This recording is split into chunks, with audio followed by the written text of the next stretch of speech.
Welcome to the Dhruva Classes. The Dhruva Classes पर आप सभी का स्वागत है। सभी को राम राम, जय हिंद। मेरा नाम है जयदीप सिंह और ये राजनीति विज्ञान की क्लास है। और आज का हमारा टॉपिक है मूल अधिकार। मूल अधिकारों में भी हम आज बात करेंगे जो समता का अधिकार है या समानता का अधिकार है, अनुच्छेद 14 से लेकर अनुच्छेद 18 तक। आज इसमें हमारा पहला ही अनुच्छेद है, अनुच्छेद 14, समता के अधिकारों में। अगर मूल अधिकारों की बात करें तो मूल अधिकार संविधान के भाग 3 में आते हैं। संविधान में कुल 22 भाग हैं, जिसमें से भाग 3 में मूल अधिकार आते हैं। मूल संविधान की बात करें तो उसमें 7 मूल अधिकार थे, लेकिन वर्तमान में 6 मूल अधिकार हैं। संपत्ति के अधिकार को हटा दिया गया है। 6 मूल अधिकारों में से हम पहला मूल अधिकार पढ़ रहे हैं, समता का अधिकार, जो कि अनुच्छेद 14 से लेकर अनुच्छेद 18 तक है। मूल अधिकारों की बात की जाए तो अनुच्छेद 12 से शुरू हो जाते हैं और अनुच्छेद 35 तक है। अनुच्छेद 12 में राज्य की परिभाषा है और अनुच्छेद 13 में वह है कि ऐसी विधियां जो मूल अधिकारों का क्या करें, हनन करें या उनको सीमित करें, वो उस मात्रा तक क्या हो जाएंगी, शून्य हो जाएंगी। तो आज हम शुरू करते हैं अनुच्छेद 14। अनुच्छेद 14 कहता है विधि के समक्ष समता। किसके समक्ष समता? विधि के समक्ष समता की बात करता है साहब। विधि के समक्ष समता। और क्या बात करता है? और यह कहता है विधि के समान संरक्षण की बात करता है।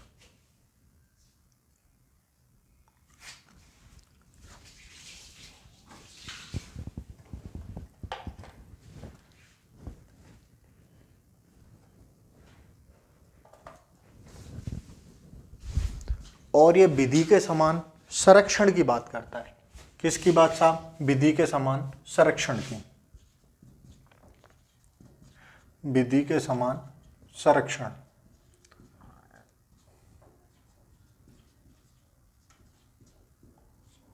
ये दो चीजों से मिलकर बना है अनुच्छेद 14। अनुच्छेद 14 विधि के समक्ष समता या विधि के समान संरक्षण।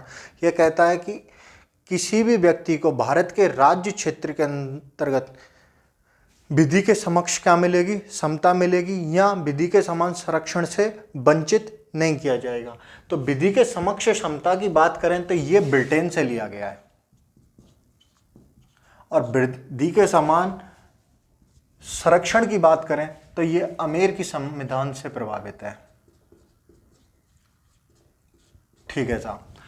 अनुच्छेद 14 की बात करें तो अनुच्छेद 14 को समता का खंड भी कहते हैं। क्या कहते हैं साहब? अनुच्छेद 14 को समता का खंड भी कहते हैं। क्यों कहते हैं साहब? समता का अधिकार अनुच्छेद 14 से लेकर 18 तक है, लेकिन हम अनुच्छेद 14 की बात करें तो अनुच्छेद 14 समता के बारे में बहुत विस्तृत एवं व्यापक जानकारी प्रदान करता है। और इसकी एक मेन बात यह है, जो अनुच्छेद 14 ये दोनों को प्राप्त है। दोनों को मतलब हमारा समझना होगा यहाँ। दोनों को मतलब क्या है? दोनों का मतलब है कि ये नागरिकों को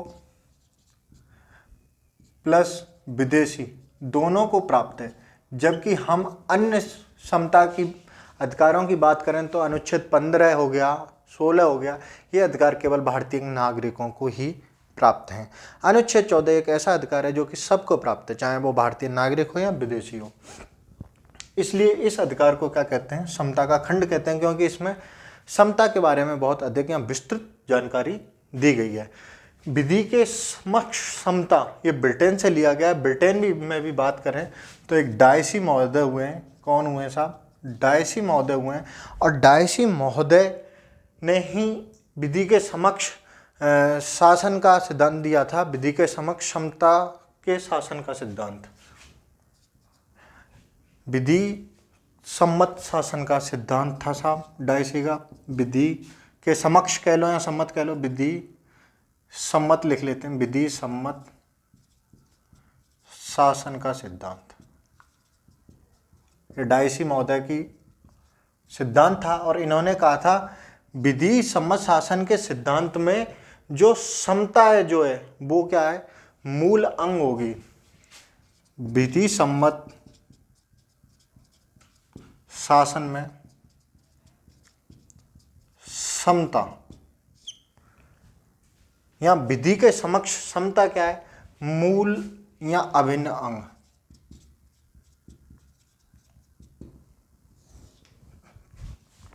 ठीक है, इसके लिए डायसी महोदय ने साहब 3 बात बताई थी। 3 बात कौन कौन सी हैं?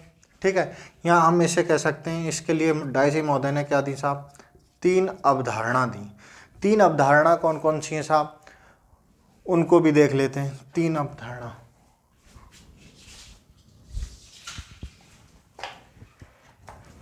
आज थोड़ा सा ये लाइट डिस्टर्ब कर रहा है तो इसकी वजह से थोड़ी सी प्रॉब्लम हो रही है। 3 अवधारणा कौन कौन सी दी थी तो देखते हैं। पहली अवधारणा ये थी कि इसमें क्या है, किसी भी व्यक्ति को इच्छा के आधार पर क्या नहीं किया जाएगा? दंडित नहीं किया जाएगा। या हम इसे ऐसे समझ सकते हैं कि जब तक कोई व्यक्ति ने क्या नहीं किया हो, कोई क्राइम नहीं किया हो, तब तक उसे दंड नहीं दिया जाएगा बिना विधि के उल्लंघन के। या ऐसे कह सकते हैं हम, विधि के उल्लंघन के बिना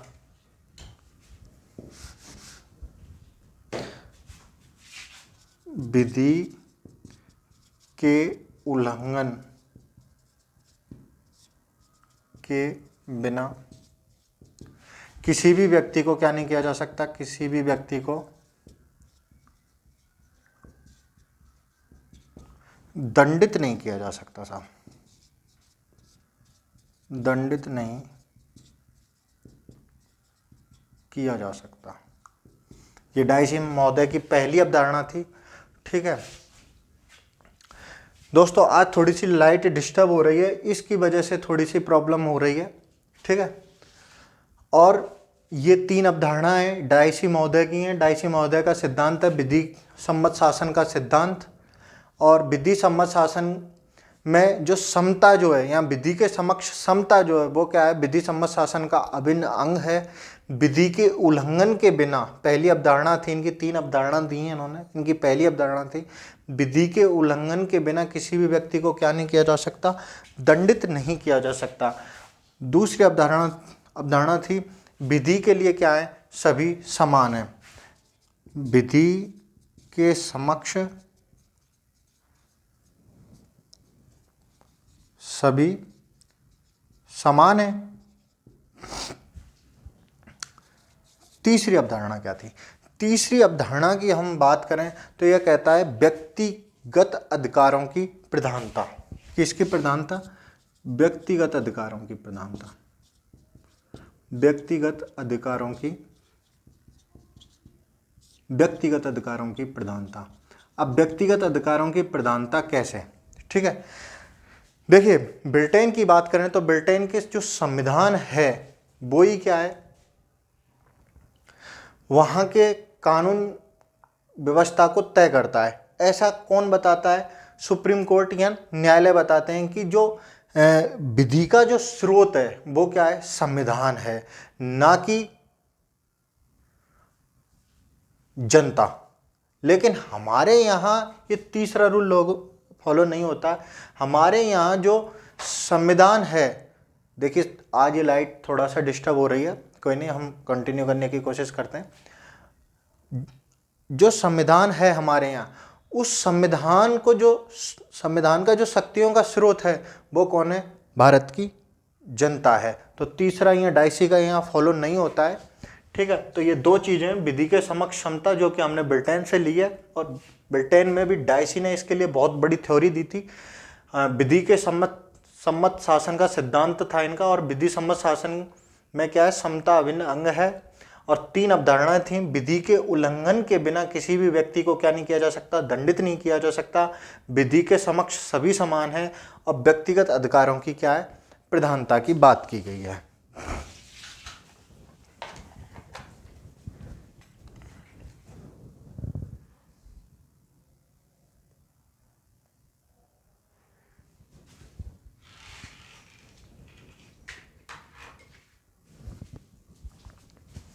आज जहाँ तक लाइट ऐसे ही रहेगी, पर शायद कल से ऐसा नहीं होगा।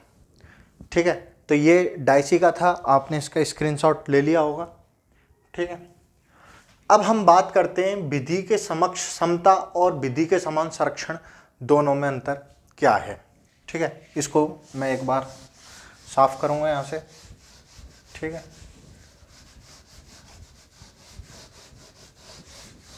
दोनों में अगर हम अंतर की बात करें, ठीक है,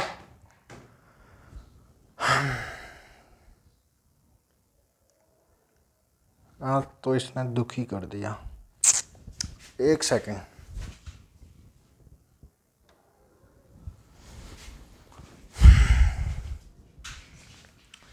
विधि के समक्ष समता की बात करते हैं। अब लाइट डिस्टर्ब नहीं होगी, थोड़ी सी वो प्रॉब्लम हो रही थी।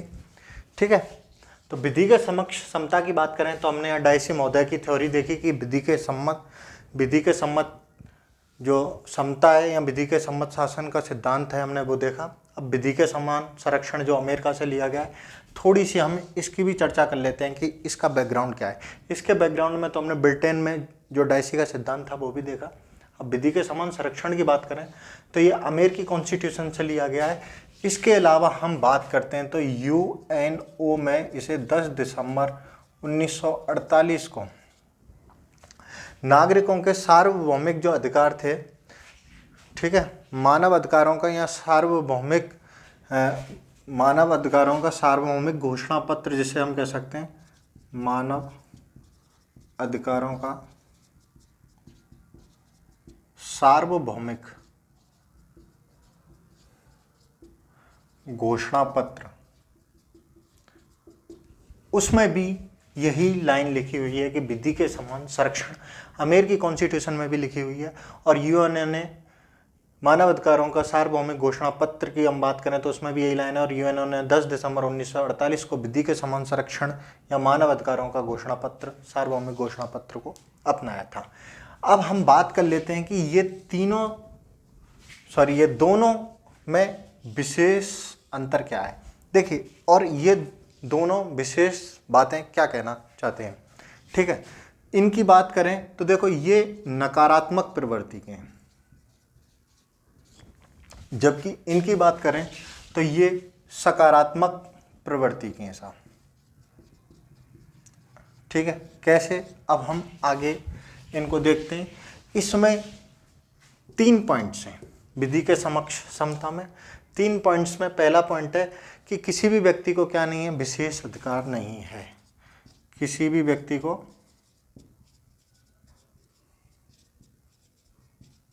विशेष अधिकार, किसी भी व्यक्ति को विशेष अधिकार नहीं। ठीक है, यह कहना चाहता है कोई भी व्यक्ति हो, उसको क्या नहीं है, विशेषाधिकार नहीं है। ठीक है, दूसरी चीज ये कह रहा है कि कोई भी व्यक्ति हो, सभी को साधारण विधि से या साधारण न्यायालय से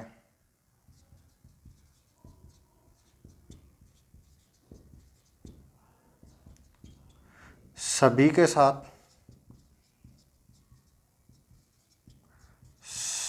समान व्यवहार।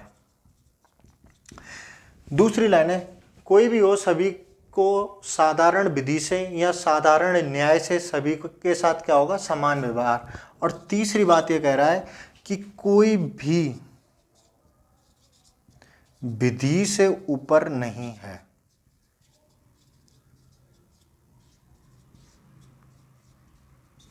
कोई भी विधि से ऊपर नहीं है, इसको समझने की कोशिश करते हैं। कोई भी व्यक्ति हो, भले वो छोटा हो, बड़ा हो, अमीर हो, गरीब हो, अधिकारी हो, गैर अधिकारी हो, करोड़पति हो, या कैसा भी कोई व्यक्ति हो, ठीक है, उसको क्या नहीं है, वो व्यक्ति विधि से ऊपर नहीं है। ठीक है, ये 3 पॉइंट्स थे जो कि ये बताते हैं विधि के समक्ष समता की। नकारात्मक प्रवृत्ति के ये कहते हैं किसी भी व्यक्ति को क्या नहीं है, विशेष अधिकार नहीं है। कोई भी व्यक्ति हो, साधारण विधि से या साधारण न्याय से सभी के साथ समान व्यवहार होगा। और कोई भी व्यक्ति विधि से ऊपर नहीं है। अब हम बात करेंगे विधि के समान संरक्षण की। ठीक है, तो इसमें क्या चीजें साहब, कोई भी व्यक्ति हो, ठीक है, यदि उसको कुछ अधिकार दिए गए, अधिकार, वो भी किससे? विधि प्रदत्त, ठीक है। और विधि प्रदत्त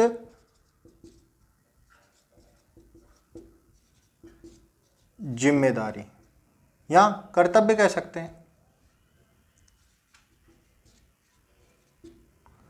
विधि प्रदत्त अधिकार हो या विधि प्रदत्त क्या हो? कर्तव्य हो, दोनों की परिस्थितियों में समान व्यवहार, दोनों परिस्थितियों को देखते हुए उस व्यक्ति के साथ क्या किया जाएगा? समान व्यवहार किया जाएगा, ठीक है। दूसरे अगर हम बात करें तो समान विधि समान नियम, समान विधि से सभी व्यक्तियों को क्या मिलेगा? समान नियम, समान विधि से सभी को समान नियम, ठीक है। तो अधिकार विधि प्रदत्त अधिकार, इसे थोड़ा सा ऐसे लिख लेते हैं, विधि प्रदत्त अधिकार।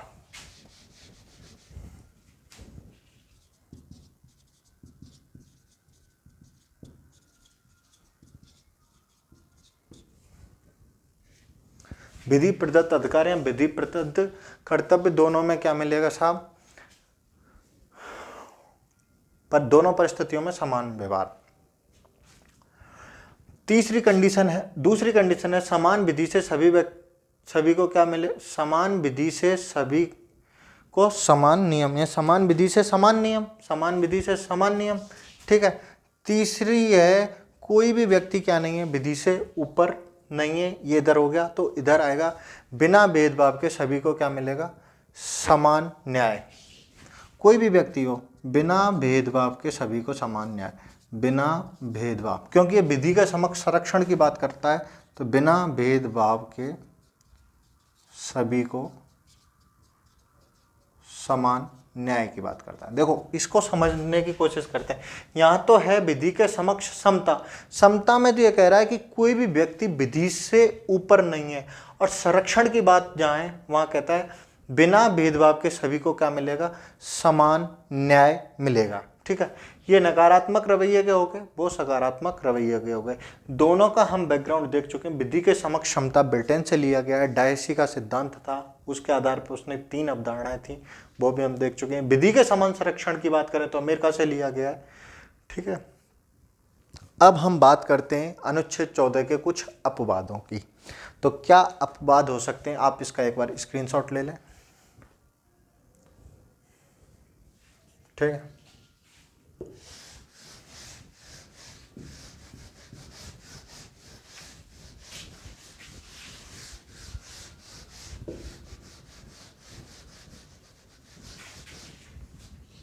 अपवाद देख लेते हैं, क्या हैं अपवाद? अनुच्छेद 14 के अपवाद बात कर लेते हैं। अपवाद नंबर 1 की, तो यह कहता है आर्टिकल 361 यानी अनुच्छेद 361 के अनुसार राष्ट्रपति और राज्यपाल, ठीक है, राष्ट्रपति और राज्यपाल को अपने कार्यकाल के दौरान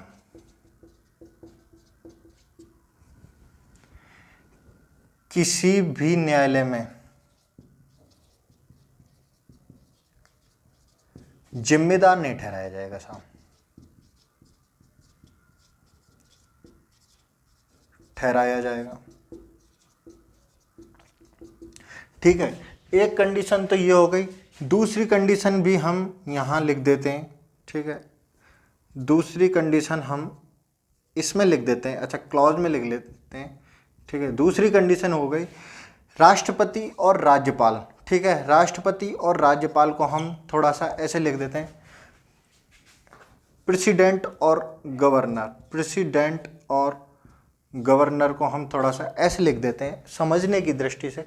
प्रेसिडेंट और गवर्नर यानी राष्ट्रपति और राज्यपाल को अपनी पदावधि के दौरान क्या नहीं लाया जा सकता? उनके प्रति मुकदमा नहीं लाया जा सकता साहब। मुकदमा कैसा नहीं लाया जा सकता? फौजदारी मुकदमा नहीं आ सकता साहब। और यदि दीवानी मुकदमा लाना है, आ तो दीवानी भी नहीं सकता है, यदि दीवानी मुकदमा लाना है तो 2 माह पूर्व सूचना देनी पड़ेगी। ठीक है। उन्होंने कोई भी निर्णय लिया हो अपने कार्यकाल के दौरान राष्ट्रपति और राज्यपाल ने, तो उन्हें क्या नहीं ठहराया जाएगा, जिम्मेदार नहीं ठहराया जाएगा, किसी भी न्यायालय में क्या नहीं लाया जाएगा, मुकदमा नहीं लाया जाएगा। राष्ट्रपति या राज्यपाल के लिए कोई भी मुकदमा नहीं लाया जाएगा, फौजदारी मुकदमा या दीवानी मुकदमा। यदि फिर भी दीवानी मुकदमा लाना पड़ता है तो क्या 2 माह पूर्व उन्हें पूर्व नोटिस दिया जाएगा। उन्हें अपने कार्यकाल के दौरान क्या नहीं ला सकते साहब, गिरफ्तारी का वारंट नहीं ला सकते, गिरफ्तारी आदेश जारी नहीं। ठीक है, ये इसका एक अपवाद हो गया। इसके अलावा हम और अपवादों की बात करें तो अनुच्छेद 105 के अनुसार, 105 के अनुसार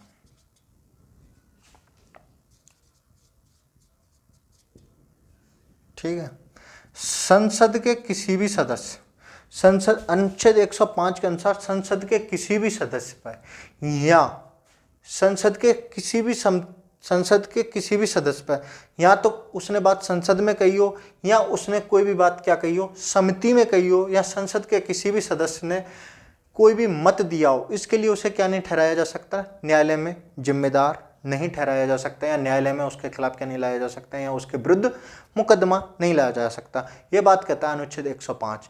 अगर हम बात करें अनुच्छेद 194 की, तो 194 यानी 194 कहता है, आर्टिकल 194 कहता है कि विधानमंडल के किसी भी सदस्य के विरुद्ध किसी भी न्यायालय में, विधानमंडल में उसने कोई भी बात कही हो या कोई भी बात या कोई भी मत दिया हो, इसके लिए उस सदस्य को क्या नहीं ठहराया जा सकता, जिम्मेदार नहीं ठहराया जा सकता, और न्यायालय में क्या नहीं लाया जा सकता, उसके विरुद्ध मुकदमा नहीं लाया जा सकता। ये बात हो गई 194 की, और ये बात हो गई विधानमंडल सदस्यों की साहब। ठीक है, तो ये इसके अपवाद थे। हमने पहले में देखा राष्ट्रपति और राज्यपाल को क्या क्या इससे छूट दी गई है। दूसरे में देखा हमने अनुच्छेद 105 के माध्यम से संसद के सदस्यों को क्या छूट दी गई है, जो कि अनुच्छेद 14 से बाहर किया गया है उनको, और 194 के माध्यम से, अनुच्छेद 194 के माध्यम से विधानमंडल के सदस्यों को भी यहाँ छूट मिली गई है। इसके बाद हम बात करें अनुच्छेद 361 के की, आर्टिकल 361 के। आर्टिकल 361 कहता है कि संसद में कोई भी कार्यवाही चल रही हो और उसे सही प्रकार से कोई भी व्यक्ति टीवी पर दिखाता है, रेडियो पर दिखाता है, या समाचार पत्र में सही ढंग से प्रकाशित करता है, इसके लिए उस व्यक्ति पर क्या नहीं लाया जा सकता, मुकदमा नहीं लाया जा सकता। ठीक है, तो उनको क्या यहाँ छूट दी गई है, या कह सकते हैं प्रेस की स्वतंत्रता को ध्यान में रखते हुए अनुच्छेद 14 से क्या दी गई है, राहत प्रदान की गई है कि यदि कोई व्यक्ति संसद की कार्यवाहियों को सही ढंग से दिखाता है, मतलब सही तरीके से दिखाए, ये नहीं कि उसमें तोड़ मरोड़ के चीज़ों को पेश करे, अनुच्छेद 361 के तहत क्या दी गई है, छूट प्रदान की गई है, या अपवाद में आता है। इसके अलावा हम इसके और बात कर लेते हैं। ठीक है, और हम बात करें तो विदेशी राजदूत हो गए या विदेशी कूटनीतिज्ञ हो गए, उनके ऊपर भी क्या नहीं लाए जा सकते, दीवानी या फौजदारी मामले नहीं लाए जा सकते, इसके थ्रू भी छूट दी गई है। एक हम बात करें यूएनओ, और यूएनओ की सभी एजेंसी को क्या दी गई है, कूटनीतिक छूट प्रदान की गई है। इसके अलावा अनुच्छेद 31 ग, ठीक है, ग मतलब गाय वाला, अनुच्छेद 31 ग जहां आता है, सुप्रीम कोर्ट का कहना है कि अनुच्छेद 31 ग आता है वहां अनुच्छेद 14 चला जाता है, और जहां अनुच्छेद 14 आता है वहां अनुच्छेद 31 ग चला जाता है। तो अनुच्छेद 31 ग के आधार पर क्या नहीं लाया जा सकता, अनुच्छेद 14 को चैलेंज नहीं किया जा सकता है।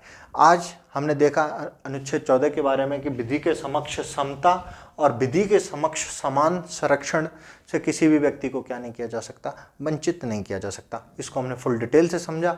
यदि आपको वीडियो अच्छी लगी हो तो लाइक करें, अपने दोस्तों के साथ शेयर करें। चैनल को यदि आपने अब तक सब्सक्राइब नहीं किया है तो आप सब्सक्राइब कर लीजिए। और आज के लिए